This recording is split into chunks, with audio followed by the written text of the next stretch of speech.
Romanos capítulo 8, do verso 28 até o verso 30, dando sequência à nossa série de mensagens nessa carta do apóstolo Paulo.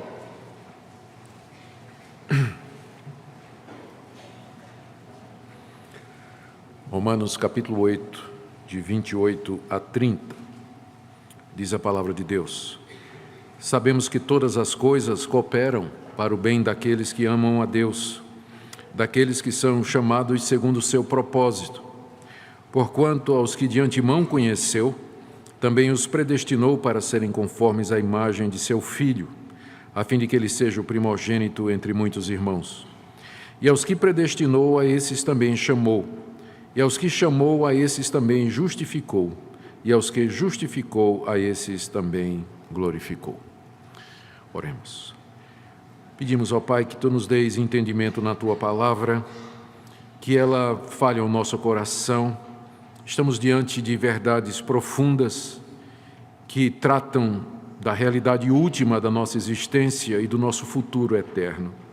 Pedimos, pois, que essa compreensão seja usada por Ti no cumprimento do Teu propósito para abençoar o Teu povo, consolar os aflitos, animar os desesperançados, fortalecer os fracos, despertar os que dormem e salvar pecadores. Pedimos, ó Deus, que Tu apliques a palavra conforme Teu querer. Em nome de Jesus. Amém.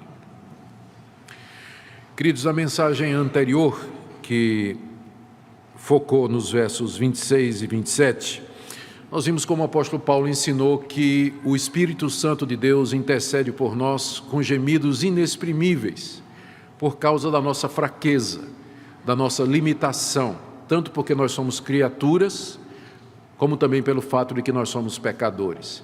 E como parte da nossa fraqueza, Paulo diz que nós não sabemos orar como convém. Nós não sabemos o que pedir a Deus e nós não sabemos como pedir a Deus. Por isso Deus enviou o Espírito Santo que habita em nós e que intercede por nós diante de Deus. E Ele faz isso tão intensamente que Paulo descreve como sendo com gemidos inexprimíveis, com gemidos que não encontram expressão em palavras humanas. Tal é o amor de Deus por nós e tal a nossa necessidade de ajuda. E essa intercessão do Espírito Santo por nós, ela, na verdade, faz parte do projeto ou do plano maior de Deus de fazer com que não somente a intercessão do Espírito, mas todas as coisas cooperem para o nosso bem, é o que ele diz no verso 28. No verso 26 e 27, o Espírito Santo intercede por nós. Do 28 em diante, Paulo diz que essa intercessão faz parte do plano de Deus, que é nos fazer o bem. Fazer com que tudo trabalhe em conjunto, promovendo o bem daqueles que amam a Deus. E que isso é alguma coisa que Deus traçou desde a eternidade e que haverá de consumar no final dos tempos, no final da história desse mundo, como nós a compreendemos. Hoje à noite, então, eu queria focar em 3 pontos que estão aqui no verso 28 e que são explicados em 29 e 30. Primeiro, o que é esse bem que o apóstolo Paulo menciona aqui? Todas as coisas cooperam para o bem. Segundo, de que maneira estas coisas cooperam para o bem? De que forma Deus faz com que tudo coopere para o bem? E terceiro, quem são estas pessoas a que Paulo se refere dizendo que todas as coisas cooperam para o bem daqueles que amam a Deus? Ou seja, isso só acontece para aqueles que amam a Deus. Então, quem são estes que amam a Deus? Como nós podemos identificá-los e, na verdade, posso eu me identificar como sendo um desses? E quais são os critérios para isso? Qual é a descrição que Paulo dá aqui dessas pessoas que são alvo dessa ação maravilhosa de Deus? E no final, farei uma aplicação com o objetivo de encorajar os irmãos e que nós tenhamos graça e misericórdia para enfrentar a semana que começa hoje. Muito bem, em primeiro lugar, o que é esse bem a que Paulo se refere aqui no verso 28, quando ele diz que todas as coisas cooperam para o bem dos que amam a Deus? Que bem é esse? Bem, vou começar dizendo o que não é. Paulo aqui não está falando de um final feliz. Às vezes as pessoas leem essa passagem e vem imediatamente na cabeça aquela ideia de que todas as coisas, as certas e as erradas, as boas e as ruins, vão cooperar para o meu bem. Bem aqui entendido como um final feliz, e todos foram felizes para sempre. Mas não é disso que Paulo está falando aqui, porque nós sabemos que muitos servos de Deus, eles não tiveram um final feliz. Pergunta a João Batista, pergunte ao apóstolo Paulo como é que a história deles terminou. Não foi um final feliz. Então, nem sempre os que amam a Deus aqui nesse mundo, eles têm o privilégio de experimentar os confortos que essa vida oferece, coisas boas, coisas gostosas e um final maravilhoso. O bem aqui é outra coisa. O bem aqui deve ser entendido à luz do contexto como sendo a conformidade nossa com Jesus Cristo.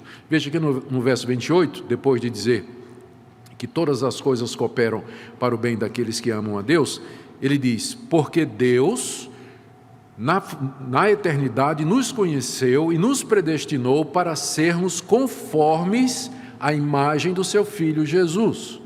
Ou seja, o bem a que Paulo se refere no verso 28 é sermos conformes Jesus Cristo é sermos como Jesus Cristo é. É isso que Paulo coloca como sendo o bem supremo dessa vida, superior a todos os tesouros, superior a todas as posses, a todos os prazeres que porventura nós possamos ter aqui nessa vida. É isso, ou é com esse alvo que Deus trabalha, fazendo com que tudo coopere para que ele seja alcançado. O bem aqui é ser parecido, é ser semelhante a Jesus Cristo. O Senhor Jesus ressuscitou dos mortos com um corpo imortal, um corpo glorificado, um corpo perfeito. Ele subiu aos céus, está na presença do Pai, cheio de alegria, na plenitude da felicidade, na glória eterna, aguardando por nós. O maior bem que Deus pode dar a uma pessoa é fazer com que essa pessoa seja como Cristo é. É esse o bem aqui. Note que no verso 29, quando Paulo diz que Deus nos predestinou para sermos conforme a imagem do seu Filho, Jesus Cristo, ele logo acrescenta, para que ele seja o primogênito entre muitos irmãos, ou seja, para que ele seja o irmão mais velho de uma família. Essa família, essa irmandade que é mencionada no verso 29, é a nova humanidade que Deus está criando de dentro dessa humanidade caída, que caiu em Adão. Assim como a humanidade toda caiu em Adão, que era o cabeça da raça. Quando Adão caiu, todos nós caímos, vimos isso no capítulo 5, na sequência de exposições. Assim também Deus mandou um outro Adão, que é Jesus Cristo. E unido a ele, Deus está trazendo uma nova raça, uma nova humanidade. Então, ser igual a Cristo, ser como Cristo é o bem maior, é o destino último e final que Deus tem para aqueles que o amam. Esse é o bem que é referido aqui.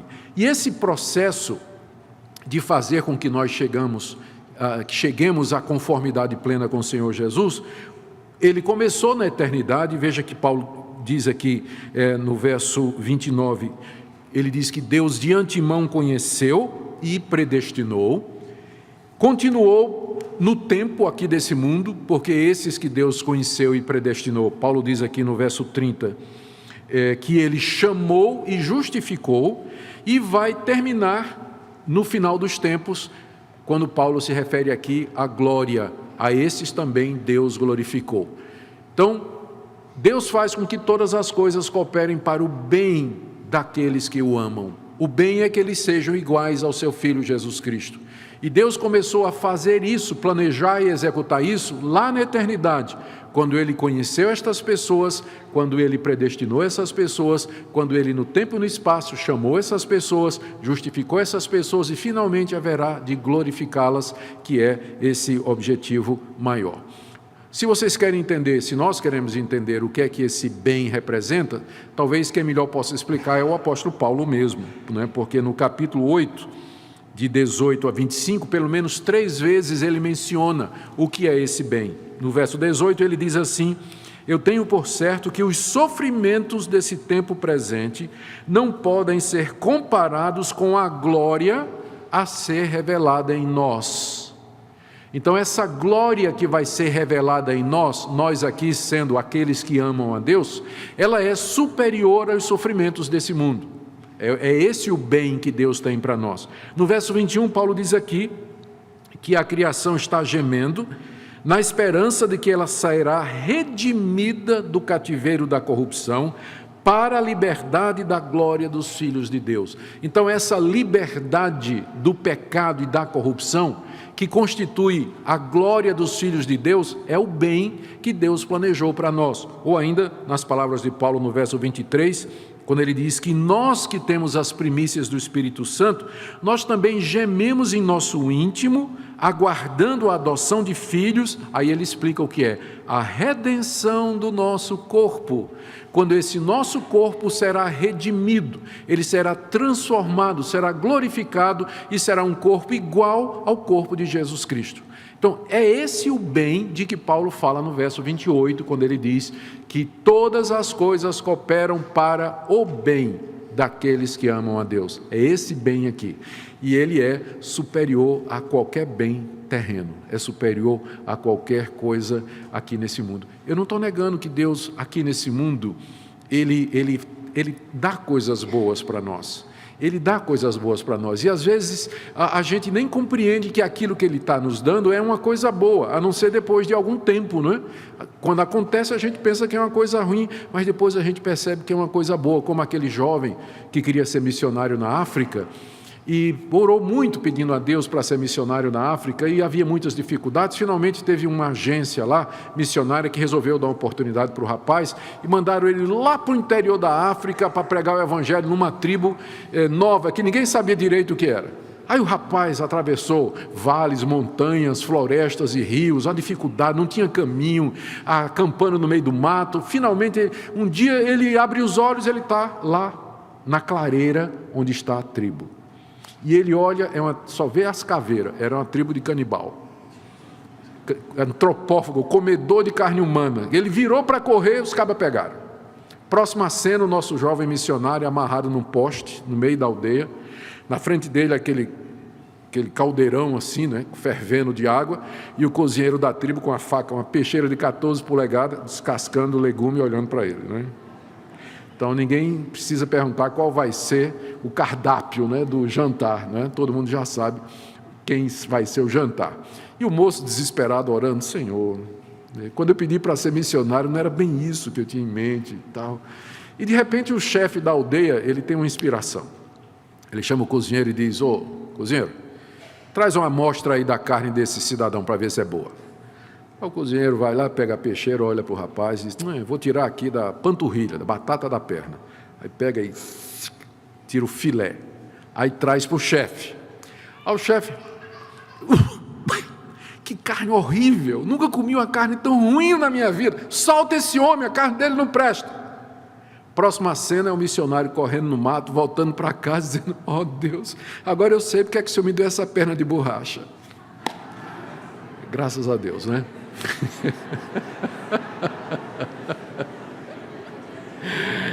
Vocês estão devagar hoje à noite, né? Não estão. O processador está... A Mocidade do Rio, porque eles ouviram isso no culto das 5 horas. Todas as coisas cooperam para o bem, mesmo que quando elas acontecem, no momento não parece o bem, mas aí lá na frente a gente sabe que Deus, na verdade, estava fazendo bem para nós. Então, eu não estou negando que Deus faça isso, que Ele usa as circunstâncias que no momento não parecem boas para promover o nosso bem aqui nesse mundo. Mas o que eu estou dizendo é que Paulo aqui está falando de um bem superior. Ele está falando de sermos conformes à imagem do seu Filho Jesus Cristo, que é o bem supremo mais do que a preservação da própria vida. Então, esse é meu primeiro ponto. O bem a que Paulo se refere aqui é a conformidade com Cristo Jesus na glória eterna, processo que começa aqui nesse mundo. Segundo ponto é a maneira pela qual Deus age para que esse bem seja alcançado. Paulo diz que Deus faz, poderia ser traduzido assim, que todas as coisas cooperem ou trabalhem em conjunto para esse bem. Deus age através de todas as coisas para promover esse alvo que Ele tem na vida dos seus filhos. E que coisas são essas que Deus usa? Aqui no contexto da carta aos Romanos, há pelo menos 3 indicações. A primeira delas, sem dúvida, é a obra de Jesus Cristo, sobre a qual Paulo vem falando desde o capítulo 1, que mediante a morte de Cristo na cruz, mediante o seu sangue derramado, Deus propiciou, pagou o pecado do seu povo e justificou mediante a fé aqueles que creem. E essas pessoas são perdoadas por Deus e recebidas por Deus. Contra elas, Deus não tem mais qualquer condenação, é a afirmação, inclusive, que abre o capítulo 8. Agora, já não há nenhuma condenação para aqueles que estão em Cristo Jesus. Todas as coisas cooperam para o bem, a começar da obra redentora de Cristo Jesus, sobre a qual Paulo vem falando desde o capítulo 1 dessa carta. Segundo, aqui no contexto de Romanos, nós lemos que também as provações dessa vida contribuem para formar em nós a imagem de Jesus. Capítulo 5, a partir do verso 3, Paulo diz que nós nos gloriamos nas próprias tribulações, sabendo que a tribulação produz perseverança, a perseverança experiência, a experiência produz esperança, e a esperança não confunde, porque o amor de Deus é derramado em nosso coração.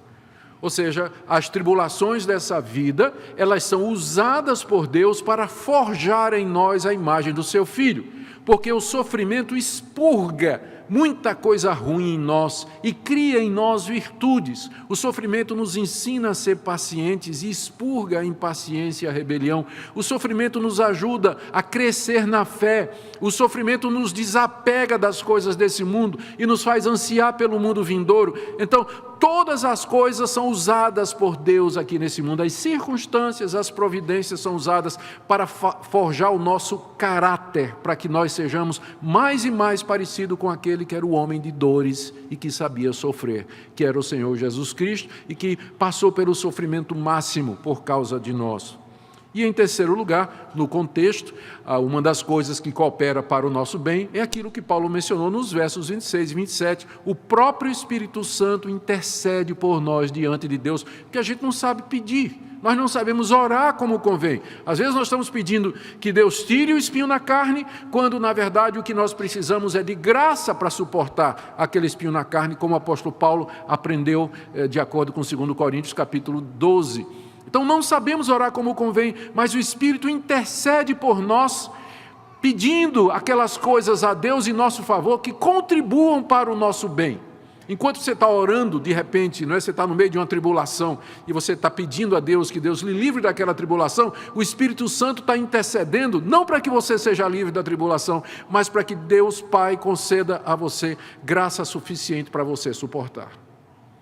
Então, tudo colabora para o nosso bem. Deus faz com que todas as coisas, a intercessão do Espírito, a obra de Cristo, as circunstâncias e a providência dele aqui nesse mundo, tudo isso coopera para que nós sejamos semelhantes a Cristo, começando aqui nesse mundo e terminando na glória com a ressurreição. Esse é o grande plano de Deus. Esse é o propósito dele para a sua vida e para a minha. E em nome desse propósito, Deus pode tirar coisas de você, Deus pode permitir que você sofra, Deus pode permitir que você passe por durezas e aflições aqui nesse mundo, porque Ele tem como objetivo alcançar em nós esse bem. Agora, o nosso terceiro ponto. Primeiro, o que é o bem, já vimos. Segundo, como Deus age para que esse bem seja obtido, nós já vimos, usando todas as coisas, a sua providência, o sofrimento, a obra de Cristo, a intercessão do Espírito. E terceiro ponto aqui, é que Deus faz isso somente em favor daqueles que o amam, que é a palavra de Paulo, no verso 28. Sabemos que todas as coisas cooperam para o bem, não da humanidade toda, mas somente daqueles que o amam. Deus faz com que todas as coisas cooperem para o bem daqueles que o amam, não para a humanidade toda. Há um sentido em que Deus abençoa toda a humanidade. Deus faz com que o seu sol, quando sai, brilhe na casa de justos e injustos. A chuva, quando cai, ela irriga a fazenda do ímpio e do justo. As bênçãos de Deus estão em todo lugar. Mas não é disso que Paulo está falando. Paulo está falando desse bem aqui, dessa graça aqui, desse favor aqui, que é sermos iguais a Jesus Cristo. Isso Deus faz somente para aqueles que o amam. É a distinção que a gente faz entre graça comum, que é o favor de Deus que é dado a toda a humanidade, indistintamente, e a graça salvadora de Deus que é estendida somente aos que são seus. Veja quem são esses então. Como Paulo os descreve aqui. Paulo os descreve, depois de dizer no verso 28, se referir a eles como sendo aqueles que amam a Deus, a partir do verso 29, ele se refere a essas pessoas como aqueles que são amados por Deus. Elas amam a Deus, verso 28, porque foram primeiro amadas por Deus, versos 29 e 30. Veja, são 5 coisas que Paulo diz aqui, 5 pontos que ele diz aqui, de como Deus amou essas pessoas e como resultado essas pessoas passaram a amar a Deus. Paulo se refere a elas, primeiro, como sendo aquelas que Deus de antemão conheceu. Verso 29. Porquanto aos que de antemão conheceu, aí ele vai dizer, a esses Deus predestinou, a esses Deus chamou, a esses Deus justificou e a esses Deus glorificou, que é o bem maior, o bem final. Então está aqui toda uma sequência de 5 atitudes de Deus que identificam aqueles que Ele ama e que, como resultado, o amam também. Então vamos ver cada uma dessas atitudes de Deus que Paulo descreve aqui. A primeira é que Paulo diz que Deus de antemão conheceu estas pessoas. A interpretação mais popular dessa passagem é que Deus lá na eternidade, Ele anteviu, Deus previu na sua onisciência quais seriam aquelas pessoas de entre a humanidade que tomariam uma decisão voluntária de aceitar o Evangelho e aceitar a Jesus e ser salvos. Então Deus previu, na presciência dele, Deus viu antes e Deus disse, bom, aqueles que vão aceitar Jesus de livre e espontânea vontade, esses então eu vou predestinar para serem o meu povo e eu vou fazer com que tudo colabore para o bem deles. Mas essa interpretação, ela não se sustenta, porque conhecer, tanto no Antigo Testamento como no Novo, é mais do que simplesmente tomar conhecimento dos atos ou das escolhas de pessoas. Há esse verbo conhecer, ou o conceito de conhecer, tanto no Antigo como no Novo Testamento, envolve um relacionamento íntimo, é um conhecimento pessoal de pessoas e não da decisão delas. Deixe-me dar para vocês alguns exemplos. No Antigo Testamento, por exemplo, abra aí em Gênesis capítulo 18, no verso 19, quando Deus está falando a Abraão, naquela ocasião em que ele desceu para destruir Sodoma e Gomorra, e Deus então disse as seguintes palavras a Abraão. Vamos ler a partir do verso 17. Gênesis 18, 17. É importante que você acompanhe, porque essa é uma dúvida que muitas pessoas têm. Quando elas ouvem falar da presciência de Deus, elas pensam que é Deus anteviu ou Deus viu quem haveria de acreditar ou de se converter, não é? Então, eu estou tentando mostrar que a ideia de conhecer na Bíblia é mais do que ter um conhecimento intelectual antecipado das atitudes de alguém. Começando aqui em Gênesis 18, 19, a partir do verso 17, disse o Senhor, ocultarei a Abraão o que estou para fazer, visto que Abraão certamente virá a ser uma grande e poderosa nação, e nele serão benditas todas as nações da terra, porque eu o conheci. A nossa Bíblia traduziu como escolhi, não é? Mas no hebraico é conheci, porque eu o conheci, para que ordene a seus filhos e sua casa depois dele, a fim de que guardem o caminho do Senhor, etc. Os tradutores da nossa Bíblia, eles entenderam que o sentido do verbo conhecer aqui, que está no hebraico, é no sentido de conhecer pessoalmente, de chamar, de destacar para si. Daí o conceito de escolher. Tanto é que eles traduziram escolher, mas no hebraico está o verbo yadá, que significa literalmente conhecer, traduzido como escolhi. Ou você pode ver a mesma coisa em Amós, capítulo 3, verso 2. Amós é um dos profetas menores. A vantagem de você decorar os livros da Bíblia é exatamente essa, não é? Daniel, Ezequiel, Daniel, Oséias, Joel, Amós.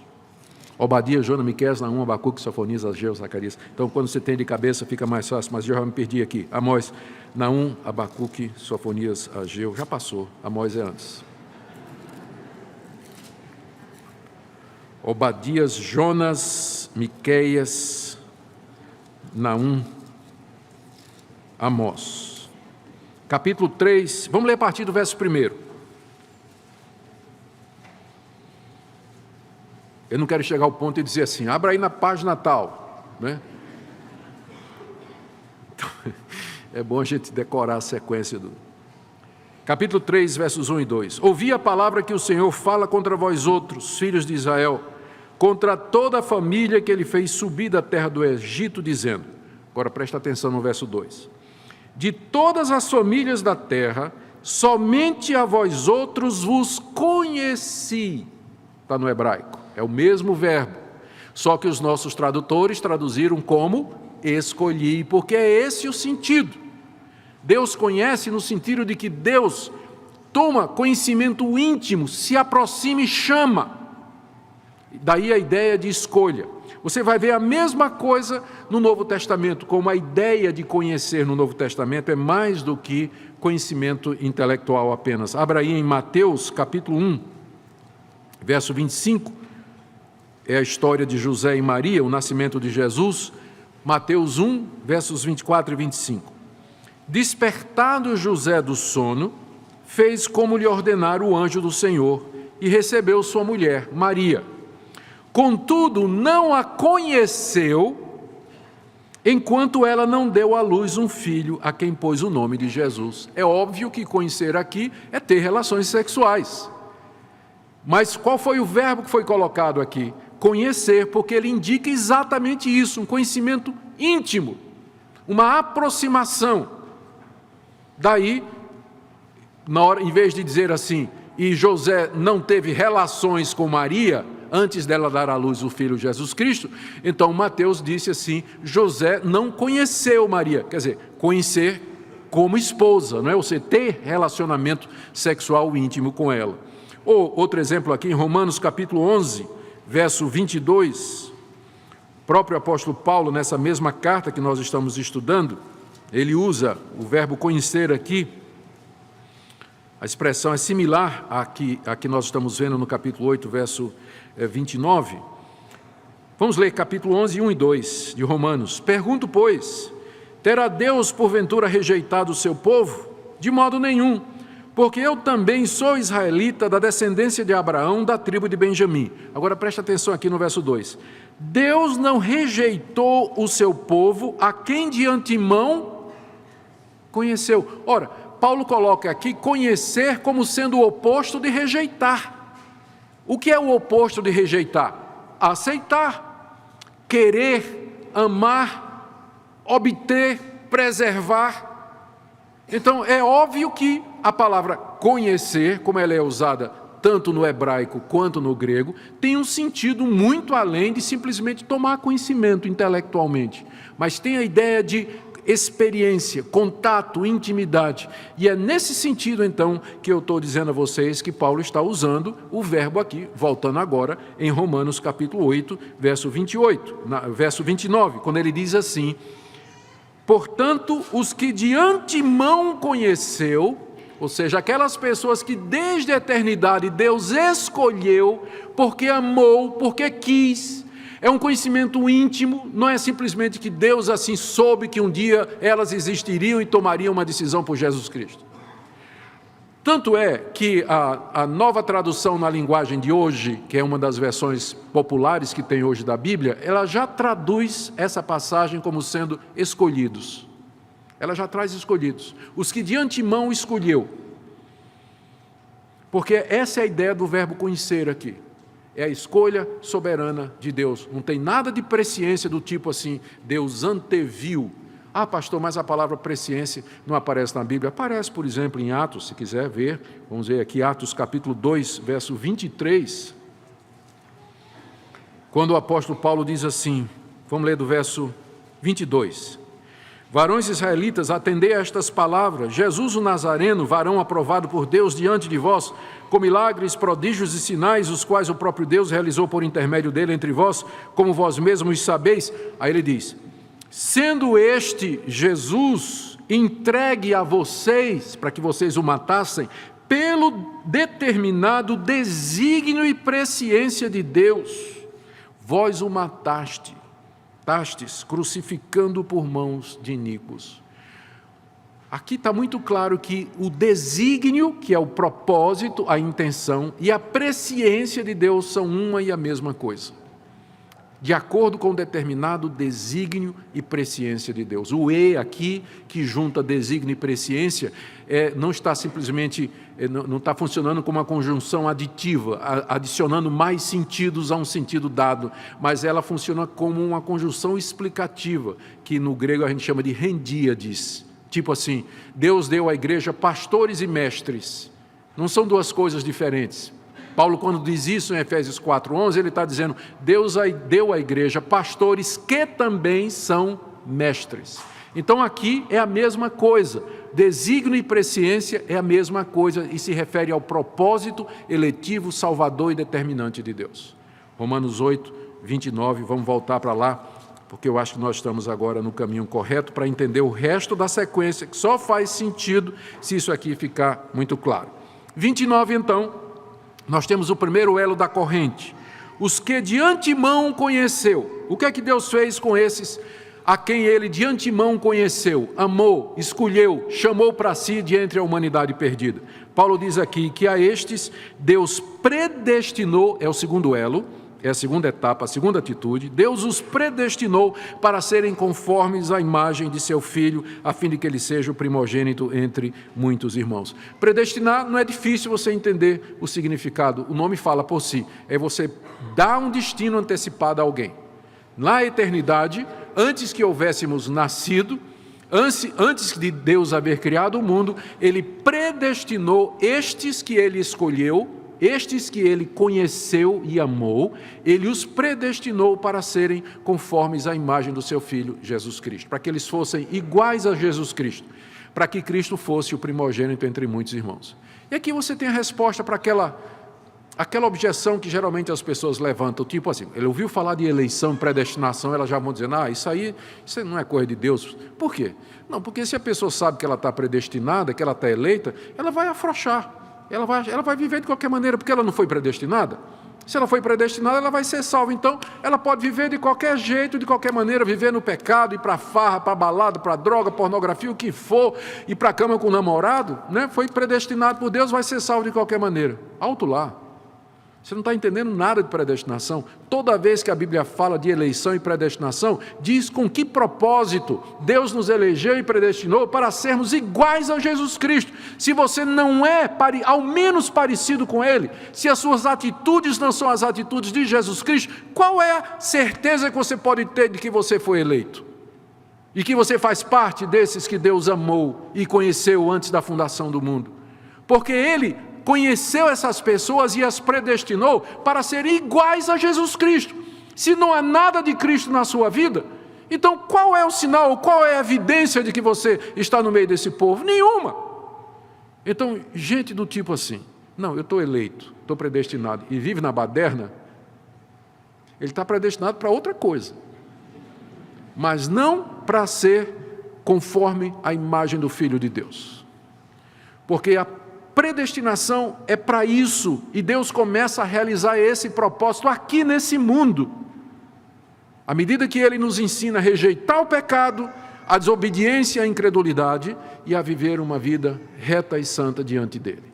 É claro que isso é um processo que vai terminar na glória, mas ele começa aqui agora. A predestinação é para isso, para Deus ter um povo santo, e não pessoas que professam o nome de Deus, mas negam com suas atitudes e com suas ações no dia a dia. Ele nos predestinou, é a segunda parte, né? Primeiro, Ele conheceu de antemão, já vimos o que é que isso significa. Depois Ele predestinou, isso aqui está na eternidade. E agora, esses que Deus conheceu e predestinou, verso 30, a esses Ele também chamou. Verso 30, os que predestinou, a esses também chamou. Deus só chama a quem Ele predestinou. Os outros, eles são chamados no sentido genérico. O Evangelho é pregado ao mundo todo. Nós ouvimos aqui do esforço missionário dessa igreja e dos missionários que são sustentados por ela. Esses missionários vão a todas as nações e a todos os povos chamar essas nações a que creiam em Jesus Cristo e se arrependam dos seus pecados. Então, esse chamado é um chamado que pode ser resistido, e tem sido resistido. Não poucas vezes esses missionários são expulsos, são apedrejados. Nas grandes cidades, os pregadores também são rejeitados. O próprio apóstolo Paulo vivia apanhando de cidade em cidade, era apedrejado, escorraçado pelos seus contemporâneos. Então existe um chamado geral que é feito pela pregação do Evangelho para o ouvido externo, que todos ouvem, todos escutam. E quem quiser pode rejeitar isso aí. Mas esse chamado aqui que Paulo está falando é um chamado no ouvido interno do coração e que é feito somente naqueles que Deus amou, escolheu e predestinou. E esse é um chamado irresistível. Quando Deus chama no coração, lá dentro a pessoa vem. Mas ela vem, mas vem ligeirinho. Vem, pergunta a Saulo de Tarso, o caminho de Damasco, mas vem rápido, muda a vida da pessoa. Quebra as resistências, convence, ilumina, move o coração, dispõe a vontade, quebra a rejeição e a pessoa se curva diante de Deus voluntariamente. Deus faz isso de tal maneira que Ele atrai, Ele convence, Ele persuade a pessoa de tal forma que a pessoa voluntariamente ela vem.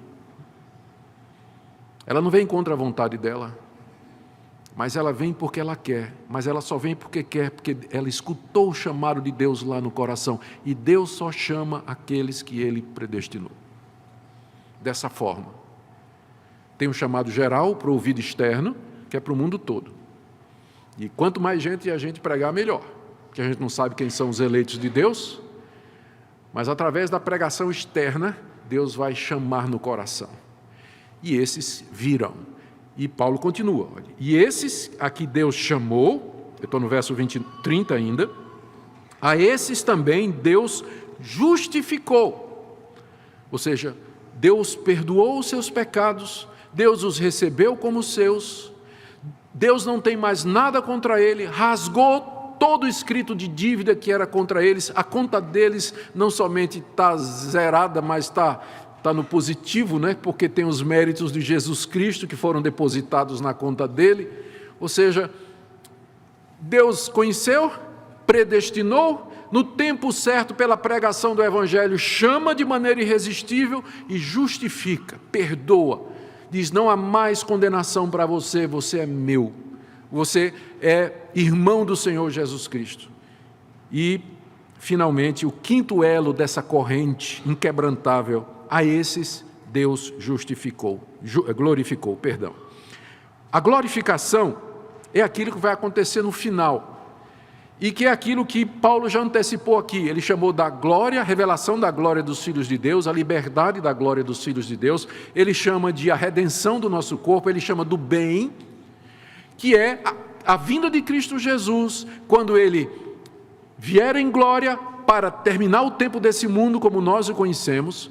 Ele virá para juízo dos ímpios, para a salvação do seu povo. Os vivos serão transformados, 1 Coríntios 15, e os mortos em Cristo serão ressurretos com um corpo igual ao de Cristo. E aí se completará o plano da redenção, é a glória. Isso ainda é futuro. Deus me conheceu na eternidade. Ele me predestinou na eternidade. Ele me chamou, é no meu passado histórico. Ele me justificou no meu passado histórico, mas a glorificação ainda está no futuro, mas ela é tão segura que Paulo fala dela como sendo também no passado. Aos que conheceu, predestinou, chamou, justificou e glorificou, quando nem aconteceu ainda. Mas é que é tão certo que Paulo já fala como sendo alguma coisa consumada. Por quê? Porque a salvação do começo ao fim é obra de Deus. Paulo não teria dito assim, e glorificou, se você pudesse perder a salvação. Porque, como é que Paulo ia saber? Deus começou, mas você não quis. Né? Deus começou, mas você terminou de outro jeito. Deus lhe salvou, lhe chamou, mas você disse, eu não quero mais, e perdeu a salvação. Então, Paulo nunca podia dizer glorificou, como sendo um fato consumado. Mas por que Paulo pode se referir à salvação final como sendo já terminada? Porque a salvação do começo ao fim é obra de Deus. É o propósito eterno dele. É o propósito eterno dele. E é isso que me dá segurança. A minha certeza de salvação não é baseada no que eu sou, no meu esforço, na minha capacidade, na minha moralidade, porque eu posso perder tudo isso amanhã, de acordo com o vagalume que habita em mim. Um dia ele acende, outro dia ele apaga. Você não sabe o que é isso? Você sabe o vagalume que habita em você? Habita em todos nós. Então, nós somos pessoas instáveis, completamente inconstantes, mas Deus, que é imutável e eterno e cujo propósito não muda, é Ele que garante isso. Ele conheceu na eternidade e glorificou já, porque é obra dele. É obra dele. São essas as pessoas, portanto, que amam a Deus. Por que eu amo a Deus? Porque eu fui alvo disso. Eu amo porque Ele me amou primeiro, porque Ele me conheceu, porque Ele me chamou, porque Ele me justificou e Ele me glorificou. Então eu amo a Deus. Agora volta para o verso 28. Sabemos que todas as coisas cooperam para o bem daqueles que amam a Deus. Quem são esses que amam a Deus? São aqueles que Ele conheceu, predestinou, chamou, justificou e glorificou. E estes então, porque sabem disso, eles amam a Deus, eles são gratos a Deus e vivem nesse mundo com o coração cheio de gratidão e amor a Deus, por isso que Deus fez em prol deles. Mas aí alguém pergunta, mas e quanto àqueles que não amam a Deus? Embora Paulo não diga, eu creio que nós podemos dizer com segurança, que se todas as coisas cooperam para o bem daqueles que amam a Deus, todas as coisas cooperam para a destruição e a condenação daqueles que não amam a Deus. Tudo colabora para a destruição final daqueles que não amam a Deus. As coisas ruins desse mundo, os sofrimentos desse mundo, fazem com que a pessoa se revolte contra Deus, faz com que a pessoa se rebele contra Deus, faz com que as pessoas virem as costas para Deus e se tornem ateias, por conta do sofrimento, enquanto que o sofrimento é usado por Deus para o bem daqueles que o amam, o mesmo sofrimento, ele causa o mal, ele causa a destruição, colabora juntamente para a destruição daqueles que não amam a Deus. Quanto mais eles sofrem, mais eles se afastam de Deus. Mais eles têm raiva de Deus, mais revolta no coração. Por que o Senhor tirou meu filho? Por que o Senhor fez com que meu casamento acabasse? Por que minha firma faliu? Por que eu nasci com um defeito desses? Por que minha filha nasceu com um problema? Por que isso? Por que aquilo? E o coração se enche de revolta contra Deus. Todas as coisas cooperam para a condenação dos que não amam a Deus. Até as coisas boas. As coisas boas acontecem com essas pessoas e o que é que elas fazem? Transformam num ídolo. As pessoas ganham uma casa, vira o ídolo delas. Ganham um carro, é o ídolo delas. Ganham um marido, ganham uma esposa, vira o ídolo. Consegue comprar uma fazenda, é o ídolo delas. As coisas boas fazem com que elas se afastem de Deus e passem a idolatrar estas coisas, se afundando cada vez mais na incredulidade. Elas se sentem tão bem que elas acham que aquilo é uma garantia de que Deus está ao lado delas, porque afinal estou coberto de bênçãos. Tudo dá certo da minha vida, minha empresa está prosperando, meu comércio está prosperando, Deus só pode gostar de mim. E a pessoa mais e mais vira as costas para Deus e adora aquele ídolo. Todas as coisas boas cooperam para a destruição dele, porque as pessoas se sentem seguras e se afastam de Deus. Até o Evangelho, o mesmo Evangelho que Deus usa para chamar os seus eleitos, é o mesmo Evangelho que vai fazer com que as pessoas tapem o ouvido, se revoltem contra Deus, se encham de incredulidade, critiquem, digam: eu não quero isso, essa fábula, essa mentira. Como Paulo diz na segunda carta aos Coríntios, o Evangelho é cheiro de vida para a vida nos que se salvam, mas é cheiro de morte para a morte nos que se perdem. Todas as coisas cooperam para a condenação daqueles que não amam a Deus. Que verdade terrível e solene nessa noite. Por isso eu quero terminar aqui, meus queridos, dizendo, verso 28, Paulo mencionou, que nós sabemos que todas as coisas cooperam para o bem dos que amam a Deus. E o conhecimento desse fato nos deveria encher de gratidão, de esperança e de conforto. Nós temos essa consciência de que Deus está agindo nas circunstâncias, em todas as coisas, para nos levar a esse final feliz, glorioso e eterno, que é semelhança com seu Filho Jesus Cristo. Por isso pode me faltar o que for, pode me faltar integridade física, saúde, pode me faltar recursos financeiros, pode me faltar amigos, pode me faltar qualquer uma daquelas condições básicas para a vida, mas eu sei que Deus está, todas estas coisas são instrumentos de Deus para o bem maior, essa glória que vai ser revelada e diante da qual os sofrimentos desse mundo não podem nem se comparar, não são nada, diante da glória que Deus está preparando para mim. Quem tem consciência disso, vive melhor. Quem sabe dessas coisas, como Paulo diz aqui, ele vive em paz no meio das tribulações, ele enfrenta as dificuldades nessa vida. Esse mundo é um vale de lágrimas, irmãos. A criação geme, marcada pelo pecado e pela corrupção. E como é que nós enfrentamos isso? Qual é a nossa esperança? A nossa única esperança é essa, é saber de que Deus em Cristo Jesus faz que tudo isso colabore para o meu bem. E eu posso não entender às vezes como aquele missionário, quando teve um acidente, perdeu a perna e ganhou uma prótese.